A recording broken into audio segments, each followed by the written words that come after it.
What's up guys, welcome back to Rags to Riches. In this episode we're going to be going over something I like to call the improvement pad. In essence what this does is it documents all of the pros, the cons, everything to do with the game and little thoughts to remember going into the next couple. We talk about the game number, the matchup, whether it was a win or a loss, what you do well, what could have been done better, and what was learnt or any interesting thoughts. So throughout these games, before we get quickly into it, rather than showing full game highlights, I picked out some interesting themes instead. So as you go through, you'll notice that these videos, the clips have themes rather than full highlights. I really hope you enjoy this episode. Let me know what you think. I think this is a great one to learn. Implement it. Alright guys, how are we doing? I didn't actually record this game, just a little test out, but if you can see in the top corner of the screen here, this is what this whole episode is going to be about. It's going to be about the improvement pad. So the first game I played was a Morgana versus Tarm matchup, as you can see here. We managed to get the first blood, but it was a poor early game. I found it very difficult to bind, because Vayne had the tumble and Tarm could eat Vayne. So I kept going for Tarm, but he was obviously very difficult to kill. We did get the early lead through the invade, but what I should have done is I should have played safe due to not having sums. And we ended up losing our lead in lane because we didn't play safe because we didn't have sums. Now, what I've done here is I've written game 1, I've done Morgana versus Tarm, and it was a win. I've written what I could have done better here, which was the poor early game. I wrote down what I found was an interesting thought, which was difficult to bind. Who do I go for? Do I go for the Tarm? But we got the early lead through the invade. So it's a little bit of description, a little bit of what I can do better, a little bit of what I learnt from this, which is the main thing. Had to play safe because we had no sums due to first blood invade. So that's an example of the improvement pad. Let's get into the next game and you'll see a little bit more of what that looks like. What's up guys, back into game number 2 now. We're going back to the commentary. This game we conceded the early game really well. There was a bunch that I wasn't sure about, however, we conceded the early just because Sona is really good at poking me out. But the whole premise of this game was waiting out for roams, waiting out for some jungle ganks. So here's Pyke coming down. Pyke had an amazing game. We had a Pyke mid and he played super well. We ended up getting a double kill bot just off of his roam, but obviously the matchup Morgana into Sona kind of sucks because she outranges you in every way. The flash binding there, getting the ulti off with the stopwatch, that works super nicely, and then we get a Mumu with the follow-up damage there. We notice Kha'Zix is in the brush and managed to get the kill on him. Obviously that was with Pyke, so even there I'm still not confident enough because I didn't really know where the enemy was. Pyke goes in there. We managed to get the double kill off of his ults and the gold is all shared. So that was super nice for us there. Here again, it's just Pyke in essence. Pyke's just back. This was waiting out for the roams, waiting out for him to do the work. Using my CC chained alongside his is also wonderful. It makes Morgana so much easier. Also with the point blanky flash, Q, ease. This is just the Pyke show here. And me just being able to support that and allow him to carry this game. Yeah, we conceded super early and it allowed us to wait for roams. Both myself and Ezreal got really strong. Making sure we focus the jungler when he comes in there. I would, in an ideal world, we'd have come off Baron altogether, but we managed to get the kill onto Jinx, the ulti onto her afterwards, and then Pyke manages to kill. It's just so much damage, especially when it's mid lane. I wouldn't recommend it necessarily, but this guy managed to do it really well. Unfortunately, Kha'Zix does get the shutdown there. But onto the next clip. I started supporting Pyke. Not going to lie, Ezreal is a super safe AD carry, so I started supporting Pyke and it worked really well. I keep getting engaged, and this is a theme you're going to see throughout the whole episode. Engaged on all the time, which was really difficult, but hey ho, what can you do? This is the last-ish team fight. This is a big team fight. Unfortunately, I get bonked by Garen there, but the last sort of big team fight before we get the Baron and end. So right here, I'm just looking in the jungle, trying to get a pick. We didn't actually get the Baron. I'm telling a lie. We didn't get the Baron. But we're just searching in the jungle. They have so much darkness. Using the vision there on my part, getting loads of vision down and sweeping the lens gets the win. We did early game well. I'm not sure how useful that build is. Not sure about build. Look that up.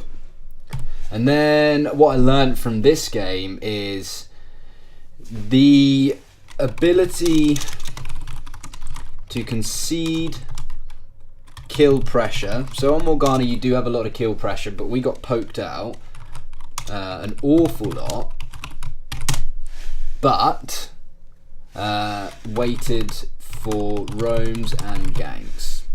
That's what I learned. Right, here we are into game number 3. This is Rakan Xayah bot lane. Game 3 was a difficult one. I'm not going to lie. Although there's a kill here, we lost lane hard. We really did. We lost lane super hard. Look at my score there. You can see a 2-5 and a 9.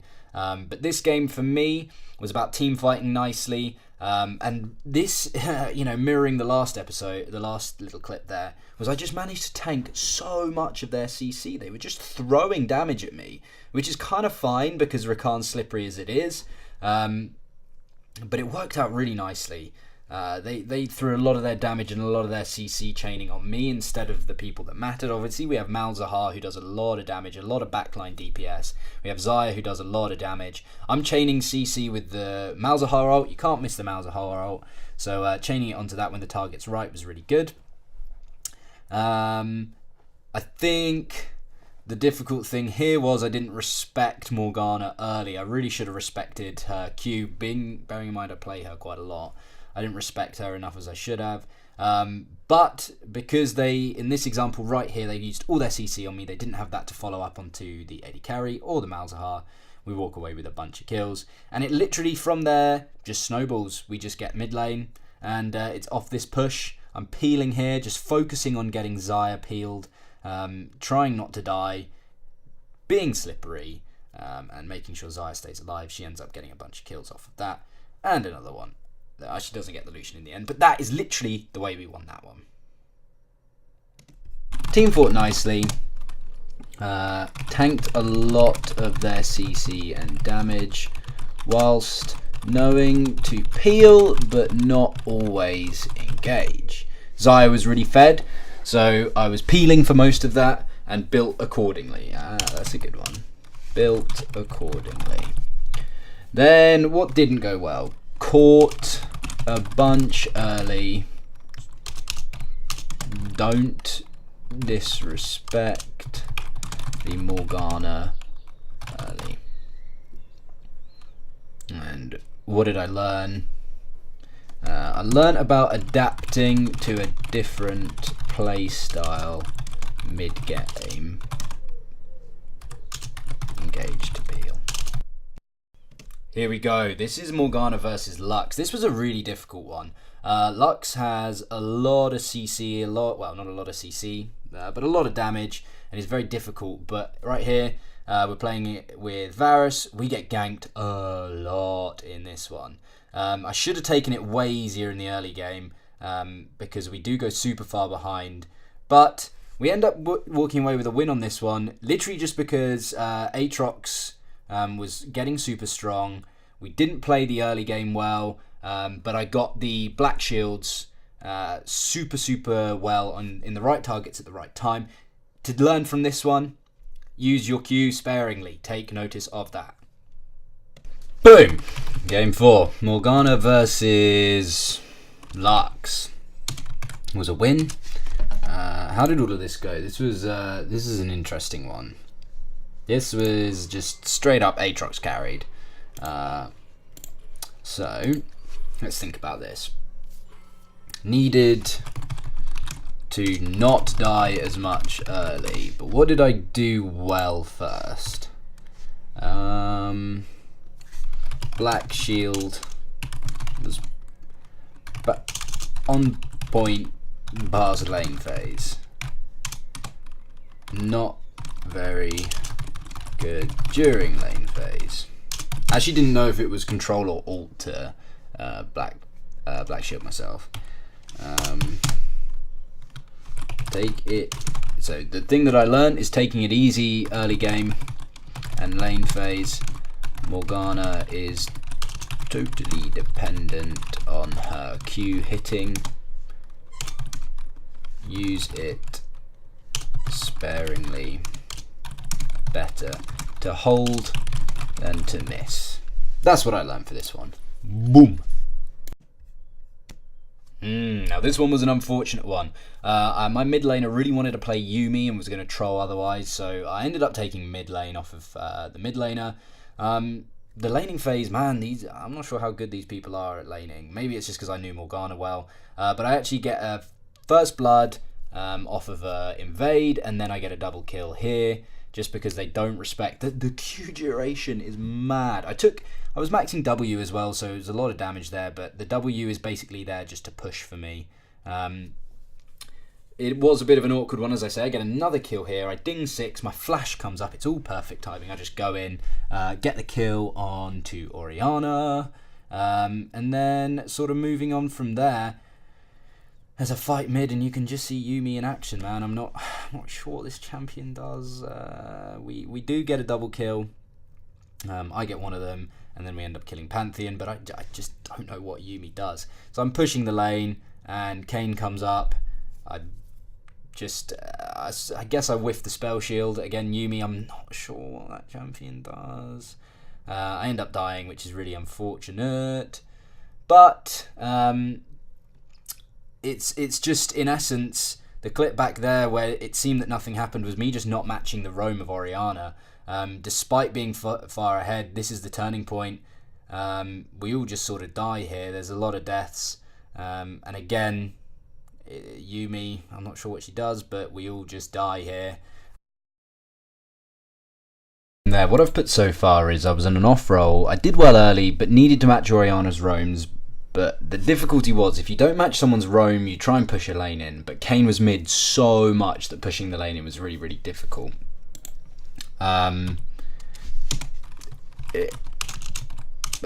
played well, but was mid. This game, on the other hand, was an absolute pleasure to play. I enjoyed doing this one very much. Watch these two clips here. So that first clip and this one here. You literally win the lane against Thresh when you're a Morgana if you can just black shield the Thresh Q. Right here, I'm not bothered about black shielding the Thresh Q because it locks him in the animation. He gets really far back. We get the kill on Thresh, which is really nice. Nunu goes in. We don't end up getting the kill on Lucian, but it's not to bother. That was a clip of Zed being bot. Here's another clip of Zed being bot. We literally just get roamed on by Zed so much. Whilst we do die, I was super surprised he went on me here. I didn't expect that at all. I just wasn't aware of Zed roaming as much as he was, but he was so far behind the Xerath. And then the Sylas got really strong. Sylas into Malphite looks like a really good matchup, to be honest with you. But I'm roaming top at this point, trying to get the kill on Sylas. And we do just about. His healing and AoE damage is crazy. Zed goes on to me. Zed did not play this game well. He was pretty much the reason why they lost. He kept trying to kill me. Again, Kha'Zix is bot this time, and look who's there. Zed's back. So we do get the kill on Kha'Zix. Zed goes on to me. I die. Sort of fine trading that. I'm cool with that.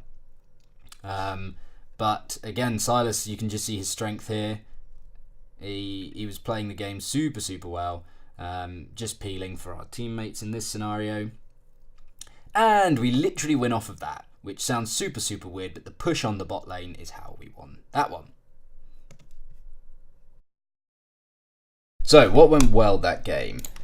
Super early game. Played very well with Black Shield. Wasn't aware enough of Zed roams. Check map and listen pings. We get promoted to gold 3. Nice. What did I learn from this one? The biggest learning curve for me was versus a Thresh.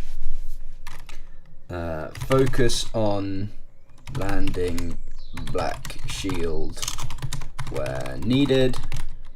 Then look to throw Q. So then you can play aggressively. And now, coming into game number 7. These last 2 games, unfortunately, were losses, but I wanted to add them in. I wanted to be sort of reasonable, but at the same time, you can just see all of the clips that you just saw are just teammates dying. I actually played this game what I thought I played really, really well. But all of these clips, if you just notice, keep looking at the right-hand side. Most of them are just teammates dying. Bard there. Awful portal, so a little bit of BM, you know how we do. Yeah, Kennen dies on that one. and quickly followed up by a Katarina death. Next clip, Jhin, very interesting. Point blank ulties. I end up getting the kill on Bard, but hey ho. Keep your eyes out on the side of the screen again because Katarina's died once more. Moving into the next one, I'm roaming up to mid. We managed to get a good little kill onto Vladimir, but lo and behold, guess what happens in the next clip? Kennen dies. Solo to Aatrox whilst she's ahead, and then look at this from Katarina. Really, really interesting play. Goes in literally 1v3. I couldn't get there quick enough. Cat dies. We get a return kill, but whatever. And another death there. And another death there. So more and more deaths. This one was an interesting one. I come back top. Come and managed with Lee Sin get the kill onto Vlad with Kennen as well. So I missed my W because of his pull. Ulti after him. And this is sped up just to watch how much Aatrox is healing. So this was like literally a 2-minute slugfest, but this is what is really good about Rakan. Managed to get the MF ulti cancelled, go over the wall, get the shielding, and get out alive. But as I say, this is where it all fell apart. You can see how split we are. I didn't really know what to be doing here. Jhin dies, and Cat is just about to come into the fight. I'm trying to peel for Kennen here. I'm trying to get them away from Kennen, but Jax flashes, Vlad flashes. Cat finishes the Baron, and keep your eyes on Katarina here. She comes over the wall and gets stunned and ends up, we both die here. So she does get the kill on Jax, but we do both end up dying. She flashes into the MF ult, which is an unfortunate one. I played really, really well. Peeled and engaged. Well, unfortunately, the rest of the map lost. Too hard, early, and they outscaled. I think that was just an unfortunate one. Not really sure what I could have done about that. Last game of the day, or of the video at least, because this was over quite a few days. I've never won lane so hard. I think we got 3 double kills for Draven. So the first one, again, this is it. They just sort of tank their damage on me, tank their CC on me, and just end up dying. We get 3-man down here. I'm hiding in the bush. Should have black shielded earlier. That's completely my fault. I get the ulti off. I stopwatch there. And Kayn manages to get Ezreal. And then Draven's just DPSing. At this point, they can't do anything. They used all their abilities on me. Transition it into the jungle. We managed to get another kill on Jax whilst waiting in the bush. I love doing this as the support. Just waiting in bushes with other people. We do get a kill here, Ahri and I. But that's that one done. And truth be told, I can't really explain what happened other than I just think we didn't transition our lead very well.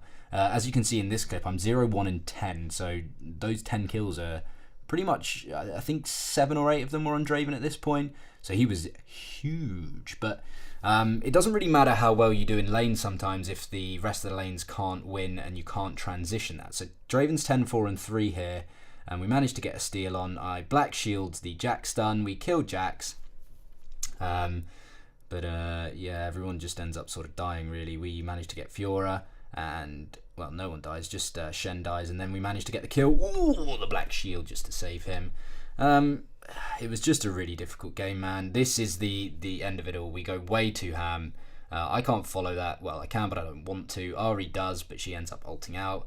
And literally off this, you can see how fed Fiora is. And Fiora manages to pretty much solo win the game. She was just split pushing really nicely and tore open the base. I should have black shielded there as well. I was waiting for it for Draven because I had the Ardent Sensor, but I should have black shielded the Orianna ult. I think that would have been better. And the only thing we needed to happen was Draven not to die. Draven, yeah, he dies. And this game was a really unfortunate one. Never won lane so hard. Didn't transition it well across the map though. Should have gone mid lane earlier rather than just sitting bot the whole time. What did I learn?